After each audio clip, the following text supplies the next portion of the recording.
Einen wunderschönen guten Tag, liebe Zuschauer, zu einem Touristic News Spezial. Ja, wir möchten heute einen Blick nach Barbados werfen. Und zwar ist dort gleich der Tourismusminister Kerrie Symmonds auf einer Pressekonferenz, der Rede und Antwort steht, ja, zu der aktuellen Situation auf Barbados. Und Barbados hat in den letzten Wochen ja bereits schon Schlagzeilen gemacht, weil es der einzige Hafen war, der Kreuzfahrtschiffe aufgenommen hat in dieser fatalen Situation der Coronavirus-Pandemie. Derzeit befinden sich immer noch 16 Kreuzfahrtschiffe vor Barbados. Ja, und wir schalten jetzt gleich mal rein in die Pressekonferenz vom Tourismusminister und hören uns mal an, wie ist denn die Lage derzeit auf Barbados? Well, simply put, I mean, we are a country that is heavily tourism dependent. 40% of this country's gross domestic product is directly or indirectly connected to tourism. Similarly, about 30% of our workforce is directly connected to tourism, so that it is a major component of the country's economy. It is no secret that, let us say, over the course of 10 years before today's date, we would have been going through some significant financial challenges in Barbados, and tourism is really the entity that would have kept the country afloat. And happily, for the last 2 years of the administration of which I'm a part, we have been recording significant improvements and growth. And therefore, the growth and the improvement in the country's economy is directly linked to tourism. So that, for example, last year was a record year out of the United Kingdom for our tourist arrivals. They grew by about 10.4%. Again, the United States, also a major source market, our second most important source market, as a matter of fact, also recorded record levels of growth. So that we were really on a fantastic growth trajectory prior to COVID-19. Our tourism spend, the expenditure of visitors on the island, had also grown significantly by about 7.5% during the course of the first 6 months of last year. And we were, I think, going in the right direction. The challenges of COVID-19 obviously has been that that growth trajectory has been substantially derailed, and that is perhaps the most difficult part of it for the industry, both in the context of the impact from a healthcare and a health crisis perspective, and also, of course, from a strictly economic point of view. So how has COVID impacted Barbados? How many cases have there been? Okay, so far we've had 80 cases, and I'm happy to say that we've had, I think, 39 recoveries so far. And unfortunately, there have been 6 people who have died as a result of COVID-19. Okay, and the economic fallout you spoke about a little bit. Can you tell us more about the tourism, how that has been impacted directly? Well, okay, let me come to that. Perhaps I should elaborate a little bit more on the health side of it, because it really leads us back into the economic side, so you get a full understanding. As a result of the nature of the health crisis that we've confronted, or we've been confronted with, we have had to adopt what is commonly called a countercyclical type of approach to financing. So that we're spending money now on areas which help to drive employment, so as to help us offset the fallout in the tourism sector. That has been a significant development, because it means that we've had to shift funding, already scarce resources, into the healthcare sector in order to supplement those activities. For example, we've dedicated $20 million to an isolation and quarantine facility, which is really a brand new 200-bed hospital. And that is one major way in which we've had to rechannel and rededicate resources. We've had to set aside about $10 million or so for the purposes of securing essential medical supplies. And a lot of those medical supplies, obviously things like ventilators and so on, are specifically as a result of the requirements that we are confronted with as a result of COVID-19. But as the French say, le plus ça change, le plus c'est la même chose. there is a haunting refrain of inequality, so that even as a small island like Barbados tries to do all of the right things in terms of making sure that we readjust our financing in order to make sure we are better able to deal with the onset of the COVID-19 crisis, there is the inequality that we confront and about which we are fairly powerless, and that's called the global supply chain. So that a lot of the disruption in the global supply chain, the astronomical demand elsewhere, the fact that we cannot possibly produce our own ventilators, and we cannot make our own medicines, etc., means that we have then to wait in line, and often for small economies that are at the back of the line, in order to get those essential things which are necessary both to protect the people in Barbados, and also then, of course, to put us in a position where we can realistically kickstart our economy once again. And that uneven access is really what I call the haunting refrain of inequality. Inequality of opportunity, inequality of access, and it is a challenge not only for Barbados, but quite frankly for all of the small economies of the Caribbean. And that is exacerbated then by the economic reality to which you were directing me. That reality is that at an international transport level, at this time of the year, we would be doing on average of 54, 55 movements of aircraft every single day. That is all dried up, and all the business, all the commercial activity that is attendant to that has dried up. In the long stay tourism sector, the hotels are largely now all closed, mostly all closed. Ground transportation has come to a halt. Advertising companies, all that tissue of companies related to the tourism sector have all been brought to a standstill, so that those people who would have been doing car rentals, the mom and pop operations, which would be small attractions, water sports attractions, all of that has come to a standstill. And the clear indication of the nature of the impact is seen in the fact that within the last 3 weeks, our unemployment levels have risen by 25%, so that there are substantial new claims on the National Insurance Tribunal of Barbados, and that is a major difficulty as well. Ja, ganz interessant. Fakten, die der Tourismusminister gerade genannt hat. 80 Personen, die mit dem Coronavirus infiziert sind. 6 Todesopfer, die man zu beklagen hat auf Barbados. Ja, wie die derzeitige Situation auf Barbados ist, hat er klar dargestellt. Und wie wichtig der Tourismus ist, hat er auch nochmal unterstrichen. Ganz klare Ansage nach draußen, der Tourismus ist uns sehr wichtig und hier wird auch alles dran getan, um die Situation derzeit zu meistern auf Barbados. Ja, und da ist eigentlich auch schon beim nächsten Thema sind wir da angekommen. Welche Maßnahmen im Tourismus sind derzeit anvisiert bzw. werden durchgeführt? Was ist mit den Menschen, die in den Hotels arbeiten? Was ist mit den kleinen, großen, mittelständischen Hotels derzeit? Dazu wird der Tourismusminister jetzt einiges sagen in seiner Pressekonferenz. Oh, okay, fine. Well, I mean, we have not been entirely tourism specific. We have tried to deal with this across the economy. The first thing I think that perhaps is of greatest significance for tourism purposes would be the fact that we have established a special facility of blending funds with the financial sector in Barbados, the private sector, the banking community, and the government itself. So that we've got a hotel investment fund, a small hotel investment fund. And the government has put $20 million towards that, again, as part of the countercyclical financing measures. And the blending of the funding will come from the price.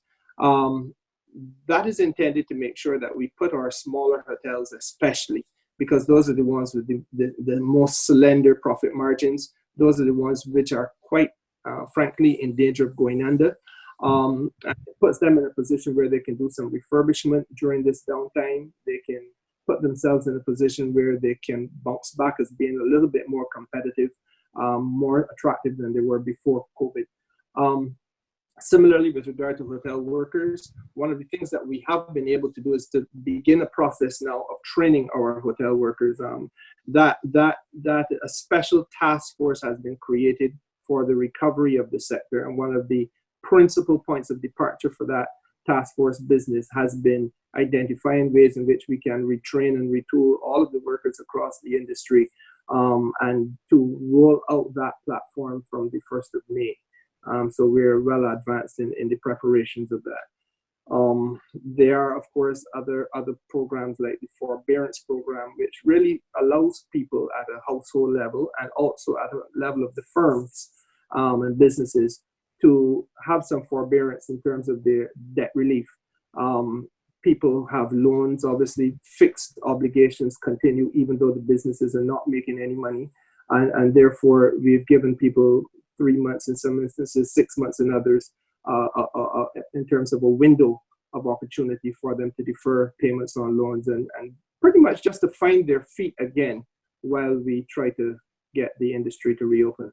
Ja, ganz interessant. Einige Hilfen da am Start auf Barbados und da kann man ganz klar sagen, dass der Tourismus hier auf jeden Fall eine Stütze in der Regierung hat und man sieht hier auch ganz klar, wie wichtig auch der Regierung der Tourismus ist, der ja vor Covid-19 im letzten Jahr allein hervorragende Zahlen und Ergebnisse erzielt hat. Ja, dann jetzt kommen wir nochmal zurück zum eigentlichen Hauptthema, wie wir am Anfang angefangen haben, die ganzen Kreuzfahrtschiffe rund um Barbados, 16 an der Zahl, wie am Anfang erwähnt.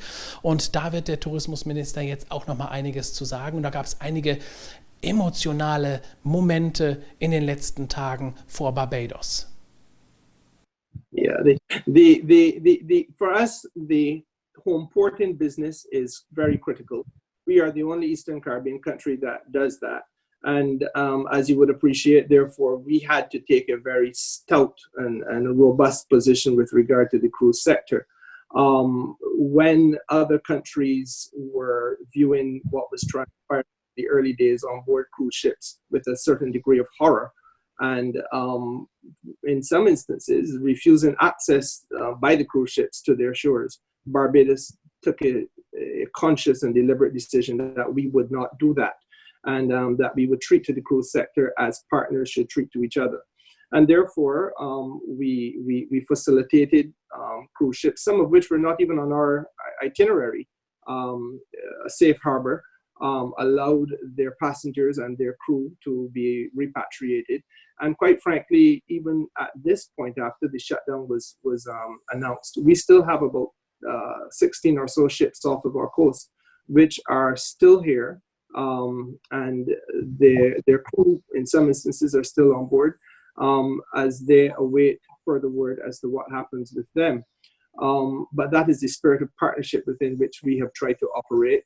And I feel, again, at a personal level, a certain sense of satisfaction when, as recently as 2 or 3 nights ago, the Aida Perla would have left our shores and the entire vessel was lit up, with thank you lights spelling out "Thank you, Barbados." It goes a long way in order to demonstrate the way in which, in most difficult times, we have to build partnerships and maintain partnerships, because essentially that is what the tourism industry has always been about. Ja, die Aida Perla hat auch in den Barbados-Medien da also in den letzten Stunden für ordentlich Schlagzeilen gesorgt, als sie sich verabschiedet hat von der Insel mit einem Thank you Barbados, längs auf dem Schiff mit Lichtzeichen signalisiert. Ein emotionaler Moment, ja, für die Menschen auf Barbados und auch für den Tourismusminister, wie wir gerade gehört haben. Ja, eine Frage, die im Hintergrund jetzt während dieser Pressekonferenz immer wieder auch von Journalisten gerade gestellt wird, ist natürlich, wann fährt man denn den Tourismus auf Barbados wieder hoch? Und da wird der Tourismusminister jetzt einiges zu sagen. Well, I think that our reemergence is going to be a subdued one. The reality is that the international market will reopen, and what we have to do is to prepare ourselves for that return to business. And that is really what the task force mission is all about. It is really about preparing the country for a robust recovery in the context of the reality that for the next 3 to 6 months, perhaps, there is going to be a subdued amount of business. In Barbados's case, we are confident that we can, again, cut a contrast because a lot of our business in terms of long stay is also in the villa market. Now, the villa market is a lot different from those in terms of those who come here and stay in hotels or Airbnb accommodation, that type of thing. The villa market is a luxury class clientele, very often flying in on private jets. They do not rely, therefore, on commercial airlines. Their access to the country is still easy because our airport is still open for that type of traffic. There is a provision that they would have to go through 14 days of quarantine. But again, because we have done this business so well and for so long, it is not too difficult because of the fact that many of the owners of villas are traditionally coming here for a period of 6 weeks or even longer. There are people who've already expressed an interest, for example, of coming here in order to write it out rather than to remain in either the UK or Ireland or USA or wherever else they may be. So that we feel confident that that is really the first way in which we will be able to reactivate the industry. We are on shutdown now for until the 3rd of May, when that will be revised. And between now and then, we expect confidently that once we are given the all clear, we would then be able to recommence in a limited way the work of the restaurants, the work of some of the ancillary parts of the sector, bearing in mind, of course, the need for us to make sure that the public health considerations are kept first and foremost. It's going to be a challenge for the industry as we would commonly have understood it. I can see some are working in the context of the luxury sector because, again, private planes flying into the island would not be a problem. The requirement of doing a period of quarantine is not so much of a problem because of the natural propensity to stay longer. Beyond summer, I think, is the reality of a more robust recovery. Obviously, a lot of this is subject to what happens in some of our major source markets. It is a good thing to see that the United States is contemplating reopening. It is also a little bit worrisome when one gets the impression that their testing capacity may not be what it needs to be ideally. But again, we walk with caution. We are very optimistic, but we prepare for the worst. And realistically speaking, it may be more of a reality to think in terms of winter as opposed to summertime. Ja, auch ab 1. Mai hier auf Barbados erste Lockerungen laut des Tourismusministers und ein guter Weg in Richtung Normalität, obwohl er auch ganz klar betont, dass man realistisch sein muss und einen richtigen Tourismus eher Richtung Winter wieder sieht auf Barbados. Aber dazu in seiner nächsten Ausführung noch mehr. The sustenance of the infrastructure is obviously a critical part of what we want to achieve. Look, as I said, we want to come back bigger and better than we were before. And it means using the downtime very productively. I had referenced training of workers as one way in which we look at it. Again, the infrastructure itself can stand to benefit by a number of hotels having the opportunity to make some investment in refurbishment. There are some facilities, some entities which would want to do even more than just refurbishment. They may wish to do a substantial restructuring of that which they now have as operations. But we can use this period of time very constructively. And that is what we're going to do in terms of the construction aspect of it. It is certainly what we're going to do in terms of our treatment with our staff so that they are more efficient. They operate at a higher level. I think it is also an golden opportunity for us to build out some fundamentals in terms of standards and operating procedures. In Barbados, we've done this business well, but we can do it better, and we will. Standards, therefore, become a critical part of it. I think that, for example, we can now open the door of opportunity for access in terms of persons with disabilities, and to make sure that we have certain key standards built in to what we do on the island with regard to accommodating persons with disabilities. I think that standards of hygiene are going to be top of mind for the whole world, And again, we can create a gold standard in Barbados based on our reputation already, and make sure that all of our attractions, all of our hotels, the entire sector rises to that level of standard. In my view, I think that this is part of what the new responsibility must be in terms of those of us who offer a tourism service to the rest of the world who are buying it as consumers. Wir wollen uns stärker aufstellen als je zuvor. Eine starke Aussage des Tourismusministers in seiner Ausführung gerade. Ja, wie sieht es eigentlich aus, wenn die Pandemie vorüber ist und wenn es wieder zum Normalzustand übergeht? Wie werden die Maßnahmen in Hotels, an Stränden, ja, im öffentlichen Leben dargestellt? Und das wird der Minister in seiner nächsten Ausführung ansprechen. Wir hören mal rein.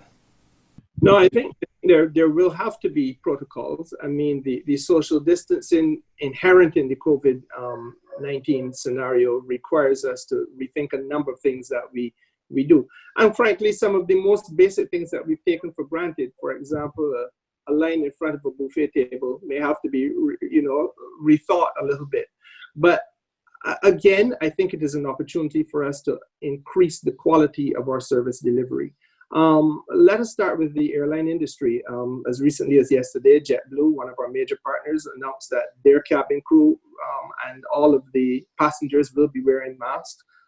We know that there is a test that Emirates is doing with regard to taking a blood sample and getting a result in 10 minutes.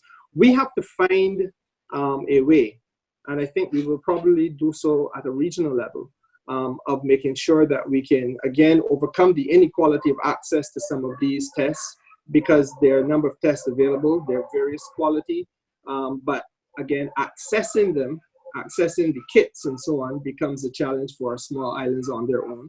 But I think that we are going to have to make sure that our ports of entry are now in a position where we can do that kind of testing, so that we can guarantee to those people who are coming to the island that the island is relatively COVID-free and safe. We have an excellent healthcare system in Barbados. It's one of the best in the Western Hemisphere. And I think we can build out the standards of healthcare that are all around that fundamental part of our infrastructure.